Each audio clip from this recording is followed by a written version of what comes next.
Mr. Johnson glanced at his watch, a tight knot forming in his chest. The second hand seemed to crawl, each tick a reminder of the fleeting moments that would soon seal his fate. West Valley Middle School's office was still, save for the occasional shuffle of papers and the low hum of a broken ceiling fan. He knew it would only take a minute to walk in and explain himself. A simple apology, an explanation. That was all. Mr. Johnson, Mr. Hawkins's voice rang out, sharp as a blade, slicing through the dull quiet of the room. The sound froze him. Mr. Johnson swallowed hard, his throat dry as the Sahara. He looked up, eyes meeting Mr. Hawkins's, a gaze full of derision and barely contained fury. "Yes, sir," Mr. Johnson said, his voice steady but low. The room seemed to shrink, the walls pressing in as if they too were holding their breath. He stepped forward, a flicker of hope sparking in his chest. Maybe if he explained, maybe if he spoke with the calm reason he had honed over years of teaching, things could be made right. The hope was quickly shattered by the slap, a sharp, blistering sound that seemed to echo through every corner of the small office. Mr. Johnson's vision blurred for a moment as the sting of the slap seared his cheek.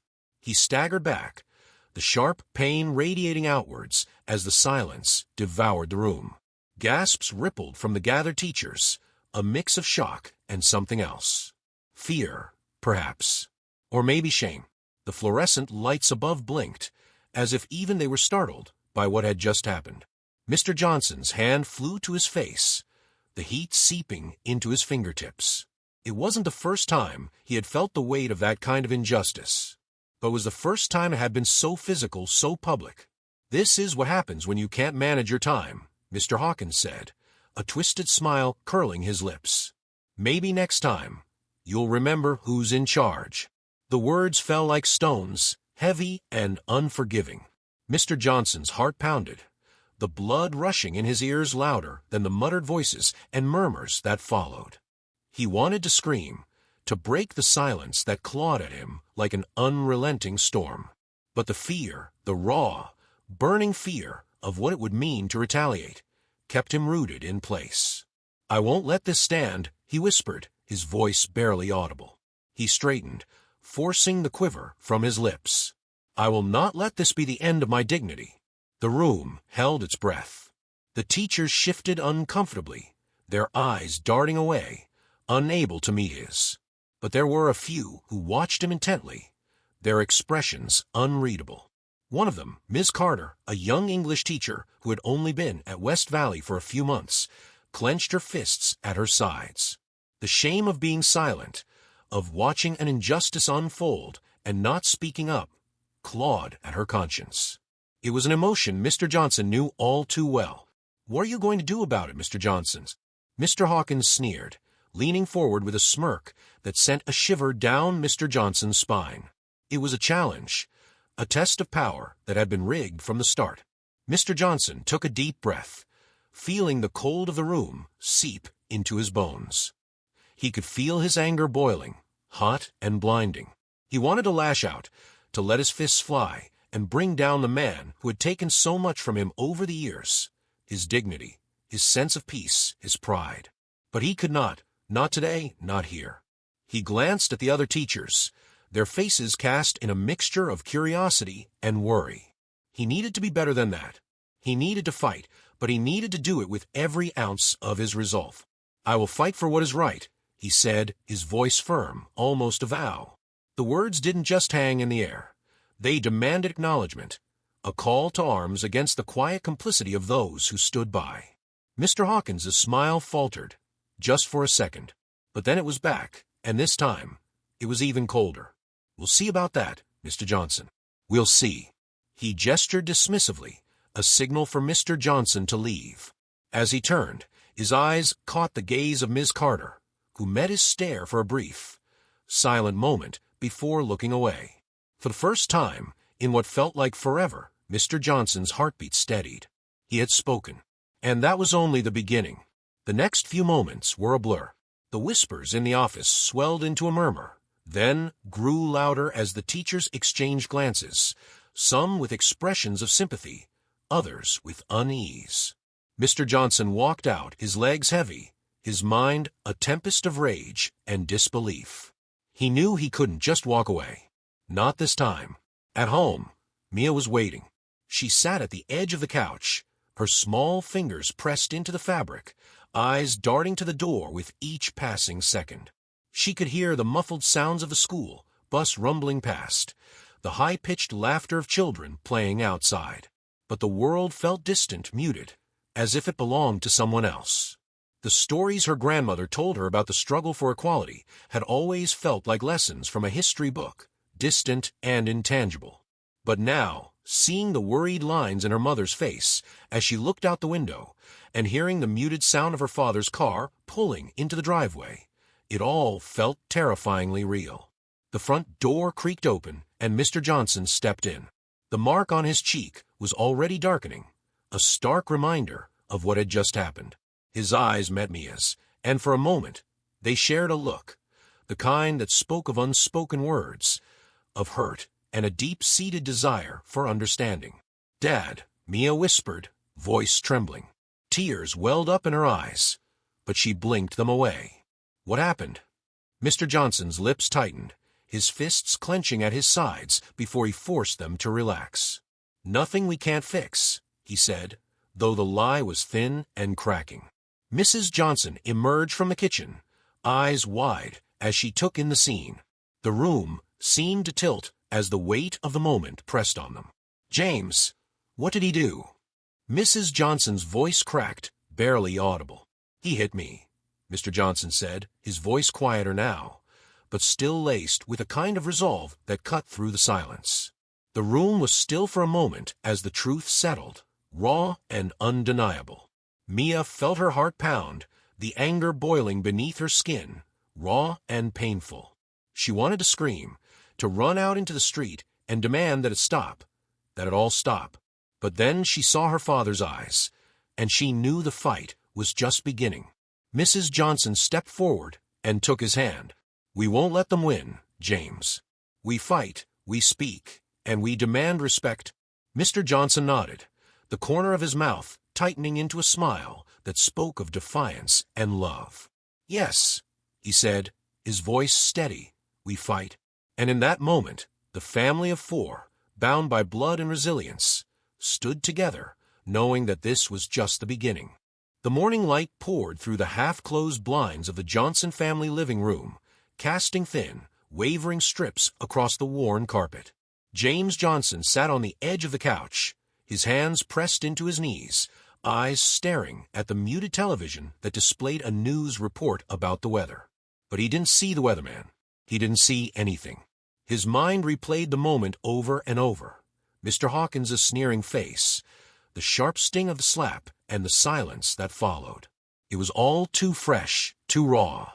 "James, you have to eat," Mrs. Johnson said, her voice a mix of concern and urgency as she placed a plate of scrambled eggs and toast in front of him. He glanced up, the dark circles under his eyes a testament to the restless night he'd spent tossing and turning. He hadn't said much after returning home. Mia and her younger brother, Caleb, had watched him, wide-eyed, from the hallway before Mrs. Johnson ushered him away. "I'm not hungry," James muttered, shaking his head. The guilt weighed on him like a lead blanket. Guilt for the shame he felt.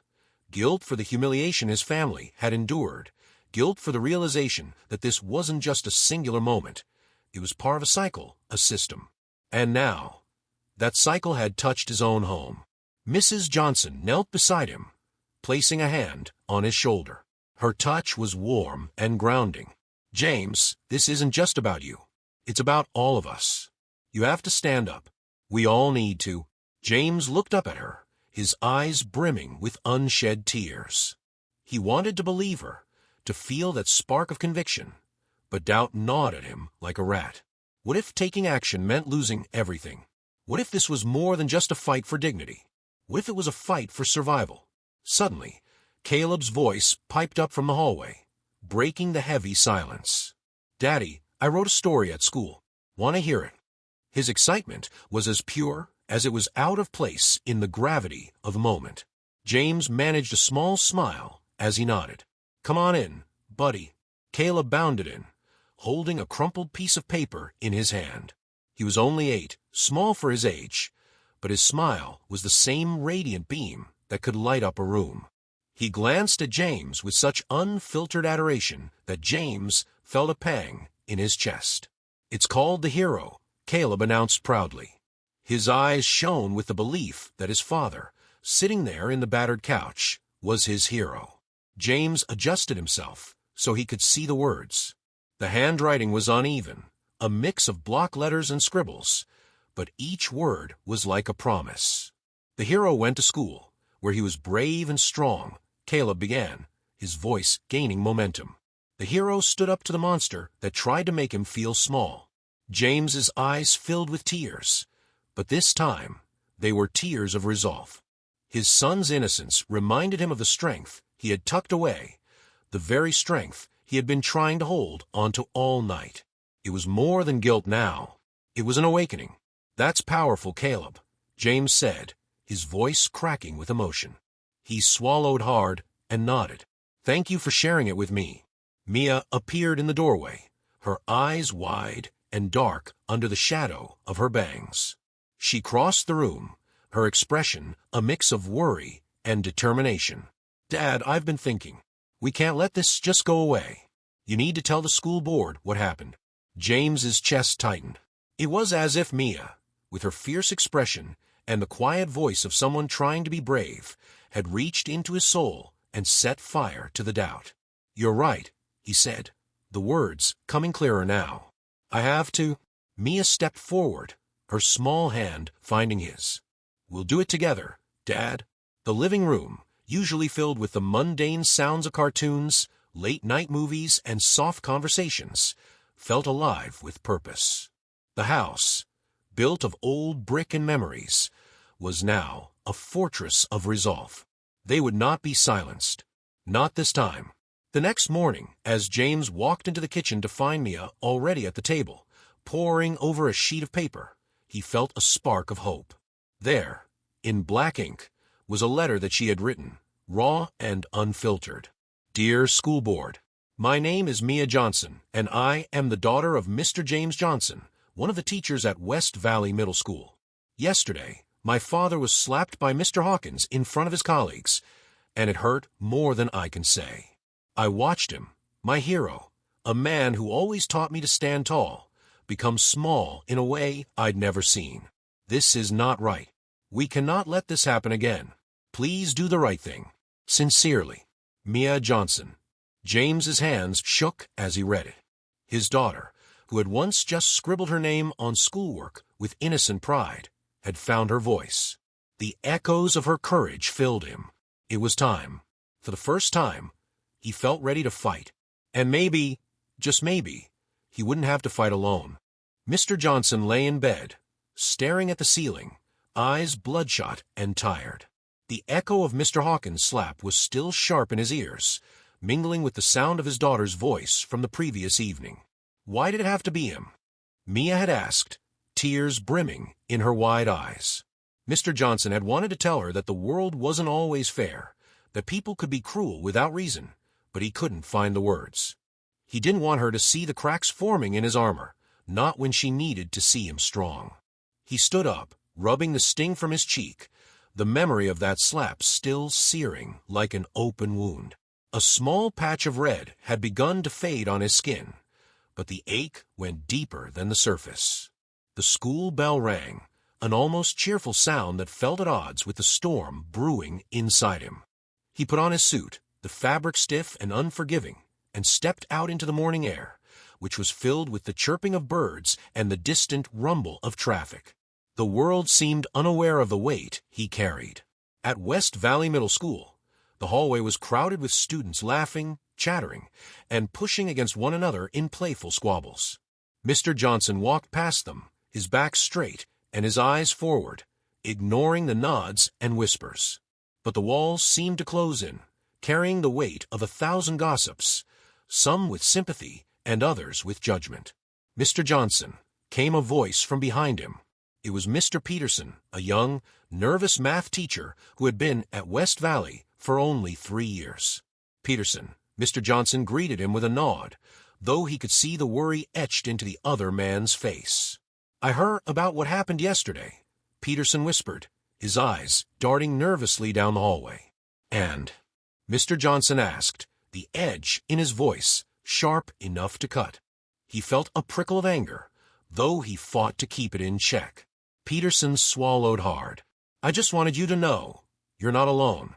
I've seen how things go here, the way they treat." He glanced nervously at the office doors at the end of the hall, where Mr. Hawkins' nameplate gleamed in the light. Mr. Johnson looked at Peterson, studying the man who was young, hopeful, and too timid to speak freely. He could see the guilt in the other teacher's eyes, the quiet rebellion hidden under his thin skin. It was then that Mr. Johnson understood. The change he needed to make was not just for himself, but for those like Peterson, who feared speaking out. The lunchroom buzzed with 1,000 conversations as Mr. Johnson stepped into the staff area, the place that had been both a refuge and a trap. He moved to the coffee station, a place where the hum of casual exchanges and half-smiles masked true emotions. The coffee machine gurgled and splashed as he filled a cup, his hand trembling slightly. "Mr. Johnson," came a voice he recognized. It was Mrs. Delgado, the social studies teacher, who had taught at West Valley for nearly 2 decades. Her dark eyes, usually warm and full of humor, now held an unspoken question. "Yes." He met her gaze with guarded defiance. "I'm sorry for what happened," she said, the sincerity in her voice striking a chord in him. "It's wrong what they're doing." Mr. Johnson took a sip, the bitter taste of the coffee mirroring the bitterness that lingered in his mouth. It was too early, too raw for apologies. But for the first time in months, he felt a flicker of something he hadn't allowed himself to feel in years: hope. Before he could respond, Mr. Hawkins strode into the room, his presence heavy, his eyes narrowing at the sight of Mr. Johnson standing near the coffee station. The room seemed to hold its breath, the air thick with unspoken truths and the weight of unshed words. "Ah, there you are, Johnson," Hawkins said, a cold, venomous smile curling on his lips. "Back to business as usual, I see." Mr. Johnson took a deep breath, his pulse drumming in his ears. It was one thing to be humiliated, but it was another to be forced to pretend that the humiliation hadn't happened. He turned to Hawkins, eyes locked and steady. "I'm here to teach, sir," Mr. Johnson said, his voice low but unwavering. The silence in the room stretched, a taut thread between two men who understood the stakes. Then, with a curt nod, Hawkins turned on his heel and walked away, his shadow stretching like a specter across the floor. Mr. Johnson's chest tightened, the silence ringing louder than any slap ever could. But beneath it, he felt a pulse of strength.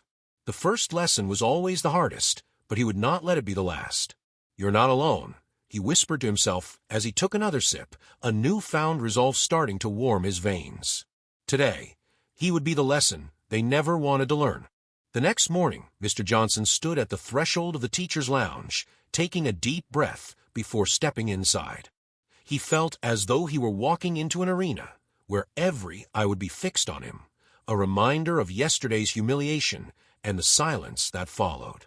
Today was not just a day of lessons. It was a day of reckoning. The lounge, a small, dreary space painted in off-white, was filled with the familiar scent of coffee and leftover donuts. Teachers clustered together in small, tight-knit groups, speaking in low voices. Mr. Hawkins' voice cut through the low hum as he spoke to Miss Bennett, the history teacher, his tone sharp and measured. "There's no place for defiance in my school," Mr. Hawkins said, his eyes flickering toward Mr. Johnson, who stood in the doorway, a stiff line of resolve etched on his face. "Good morning, Mr. Hawkins," Mr. Johnson said, his voice calm but hard, eyes locked on the principal's. A tense pause fell over the room as other teachers subtly turned their attention toward the exchange. Mr. Hawkins' lips twitched with irritation before settling into a thin line. "You're lucky I haven't expelled you, Johnson," Mr. Hawkins sneered, though the venom in his voice was undercut by the sudden, careful silence that stretched across the lounge. It was as though the air itself had braced for impact. Mr. Johnson's fingers tightened around the strap of his bag. He could feel the pulse of his heart pounding in his chest, his knuckles turning white. The humiliation from yesterday was a fire now, smoldering inside him, but this time it was tempered by the determination to not let it consume him. He didn't flinch. Not in front of his students, not in front of these teachers who watched him as though waiting for the first sign of weakness. "I'm here to teach," he said, a small, defiant smile appearing at the corners of his lips. "And I will do my job." "Well, you better," Mr. Hawkins muttered before turning to Miss Bennet, his back to Mr. Johnson. The room shifted back into low chatter as if a storm had passed. A subtle nod from Miss Bennet caught Mr. Johnson's eye. She was one of the few teachers who had always spoken to him with a modicum of respect, even when the halls were filled with whispers and sideways glances. The tiny gesture was more powerful than any words, a thread of support in a web of tension. Later that morning, as the bell rang and students poured into the classroom, Mr. Johnson stood at the front, his eyes scanning the faces of the kids who had grown so familiar to him over the past 3 years. Each face was a story. Some laughed, some looked tired, and some bore expressions he couldn't quite read. But there was no mistaking the intensity in Mia's eyes as she sat in the front row, her small hands gripping the edge of her desk so hard her knuckles were white. "Good morning, Mr. Johnson," the class chorused, their voices mingling with the creak of the old wooden chairs. But today, the greeting sounded muted, as though even their innocence had been touched by the shadow of what had happened. Mr. Johnson nodded, forcing himself to smile. The classroom was his sanctuary, his battlefield, and today he would fight not just with lessons, but with the sheer force of dignity. "Let's start with our lesson," he said, the tremor barely noticeable, but there nonetheless. "Today we talk about courage. Not the kind you see in movies, but the kind that shows up when everything inside you screams to stay silent." A student in the back, Raoul, who had been with him since 8th grade, raised his hand. "Mr. Johnson, what if speaking up makes things worse?" Mr. Johnson's chest tightened at the question, but he managed to keep his composure. "Sometimes, Raoul, things have to get worse before they can get better. Courage is the choice to stand even when you know it won't be easy." His voice, though softer now, resonated like the sound of a drumbeat, steady and unfaltering. The rest of the period passed with a tension that was almost tangible.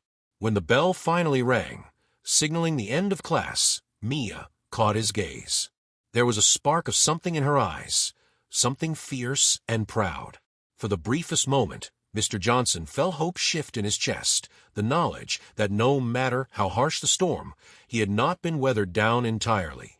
As the students filed out, whispers flared up again, this time from a small group of teachers who had gathered at the end of the hallway, eyes darting toward Mr. Johnson's classroom. No doubt their conversations were colored by Mr. Hawkins' influence, but in the brief silence between lessons, Mr. Johnson felt the weight of those conversations pressing into his resolve. Miss Bennet passed by the door on her way to the staff room. Her voice dropped low as she spoke, but loud enough for Mr. Johnson to hear. "You're not alone, James." The room seemed brighter for a fleeting moment, a glimmer of light amidst the storm. Mr. Johnson's expression softened, but only for an instant before he turned to his next class. Today was the first of many battles, and he knew that it was not just his fight anymore. This was bigger than one man's dignity. It was the start of a movement he hadn't dared hope for, a chance to ignite the courage in others and show them that silence was not an option. Mr. Johnson often felt the weight of the previous days, events pressing down on him. The chatter in the hallways had changed. Whispers filled the air like a swarm of bees. It was a mixture of shock, disbelief, and hidden glee. There were teachers who shifted their gazes and nodded their heads in silent solidarity, while others wore expressions of thinly veiled disdain. Mr. Hawkins had yet to confront him directly. Instead, the principal's office was surrounded by aides and school security, as if to keep Mr. Johnson in check. But Mr. Johnson didn't flinch. He walked into the staff lounge, met the curious eyes of his fellow teachers, and nodded once, as if to say, "I'm still here." "Mr. Johnson, can I have a word?" The voice was sharp, edged with authority. It belonged to Miss Carter, the history teacher who had been at West Valley for nearly 2 decades. Her hair was tied back into a strict bun, and the way she carried herself spoke of a no-nonsense attitude. Mr. Johnson took a deep breath, his hands clenching and unclenching at his sides. He nodded. Of course, Miss Carter. They stepped into an empty classroom, its windows reflecting the pale light of the morning sun.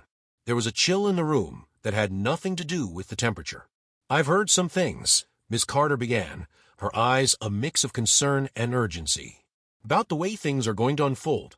Mr. Johnson sat at a desk, the wood creaking beneath him. "I'm not here for talk.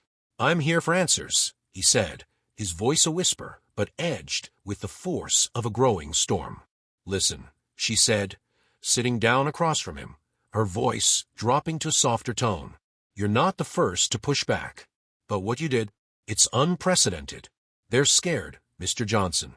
And scared people do terrible things." "What do you mean?" His brows knit together, his mind racing with possibilities. The slap hadn't just been an isolated act. It was a warning, an invitation to resist or be silenced. Mr. Hawkins is furious. The board is in turmoil. The parents, some of them, are calling for his resignation. But you're not just up against him. You're up against the structure that supports him. The same structure that allows the poison of prejudice to seep into every corner of this school. Mr. Johnson's jaw tightened. The walls of the school, once familiar and safe, now seemed to close in around him, making the air feel stifling. "So what do I do now?" he asked, the question more profound than it seemed. Ms. Carter hesitated, the lines of her face deepening. "You stand your ground. You fight for the dignity that so many of us have buried. But you have to be prepared. They'll come for you, for your reputation, for your livelihood." A hollow silence fell between them, the only sound the distant chatter of students and the rhythmic ticking of the wall clock. "You're not alone," Miss Carter added, as if sensing the storm in his eyes. "There are others who feel the same way. We just need to be brave enough to show it." Later that day, Mia had stayed up the night before, the news of her father's ordeal weighing heavily on her mind. She had sat at the kitchen table, pen poised, staring at a blank page. Her thoughts raced between the right words to write and the fear of making things worse. Finally, with the soft hum of her mother preparing breakfast in the background, Mia put pen to paper. "Dear school board members, I am writing to you as a student who has witnessed firsthand what happened to Mr. Johnson. He is more than just a teacher. He is my father, and he has taught me lessons about strength, fairness, and standing up for what is right. When I saw him come home yesterday, his face marked with the memory of what had happened, I knew I had to speak out. This is not just about one slap. It's about respect, about humanity, and about the kind of world we want to live in. Please, listen to those who can no longer stay silent." Mia folded the letter, tucked it into an envelope, and looked up at her mother. There was a soft understanding in her eyes. Mrs. Johnson nodded, as if to say, "It's time." That afternoon, the news hit the local papers, spreading through West Valley like wildfire. "Teachers' allegations stir up storm at West Valley Middle," read one headline. Another, "Racism under the microscope.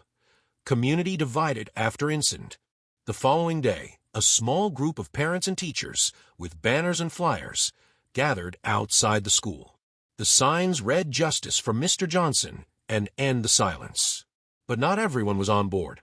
On the opposite side of the street, a group of parents with disapproving glares and folded arms stood together, whispering angrily. "Is this really what we need? A disruption in our schools?" "An agitator," one man muttered to another, his voice a low growl. But Mr. Johnson stood tall, flanked by those who had come forward to support him. The presence of his colleagues, Ms. Carter, a few of the younger teachers, even some of the cafeteria staff, was an unspoken promise that they would no longer be silenced. And as the community's response swelled, a palpable current ran through the air, a mixture of fear, hope, and the electric charge of something ready to break. The days that followed were a whirlwind. Protests, both supportive and opposed, crowded the streets around West Valley Middle School. The The community, once tightly knit, had begun to splinter, with friendships tested and alliances questioned. Mr. Johnson found himself both praised and vilified, the lines between right and wrong blurred by the noise of conflicting opinions. But there was something stirring beneath the surface, a movement that no one could silence. Students, inspired by Mia's courage and Mr. Johnson's unwavering resolve, spoke out during morning announcements and wrote letters to the school board. Parents who had once remained silent began to see the truth behind the walls of their school. Then came the day of the school board meeting. The auditorium, typically a place for the hum of mild discussions, was packed. The atmosphere was tense. People sat in groups, eyes darting nervously as they whispered. Mr. Johnson, flanked by Mia and a few of his fellow teachers, stepped into the room. He stood tall, shoulders squared, and met the crowd's divided gaze. The head of the board, a stern woman with a long history in the community, called the meeting to order. The first speaker, a parent who had known Mr. Johnson for years, stood up with a voice that cracked but held firm. "I stand here today not just for Mr. Johnson, but for the values that our school should embody. This is about respect, integrity, and what it means to be a community." A murmur of agreement swept through the side of the room where teachers and parents stood in support. Yet on the other side, voices of dissent grew louder, accusations of disruption and division rising like a wave. The night wore on, speakers giving their testimony one by one. When it was Mr. Johnson's turn, he took the microphone with hands that trembled only slightly. His voice rang out strong, unwavering. "I didn't come here to seek praise or make enemies," he said, looking out at the crowd. "I came here because silence is not an option when faced with injustice. I came here because I believe that the true spirit of our community rests in how we treat each other when no one is watching, when the easy path is to stay silent." A hush fell over the room as people processed his words. On the opposing side, a mother stood up, eyes wet with tears. She spoke of her son, whose experiences mirrored those of Mia and other students of color in the school. She spoke of hope for change, of not letting the mistakes of the past define their children's future. The final vote was called. The board members, each with their own convictions and fears, cast their votes. The decision was clear. Mr. Hawkins was removed from his position as principal. A new board member was appointed to lead with a vision for real change, and West Valley Middle School committed to implementing training programs and policies to ensure that history would not repeat itself. As Mr. Johnson walked out of the auditorium, the noise around him felt less like the sharp sting of confrontation and more like the steady hum of a new beginning. He glanced at Mia, who held her head high, eyes bright with pride and relief. Their fight had changed not just a school, but the course of their community. Mia understood, as did Mr. Johnson, that real courage wasn't in never facing fear, but in standing up to it. The community had learned a vital lesson. Change starts with a single voice, but it takes the strength of many to transform that voice into a roar that can be heard by all.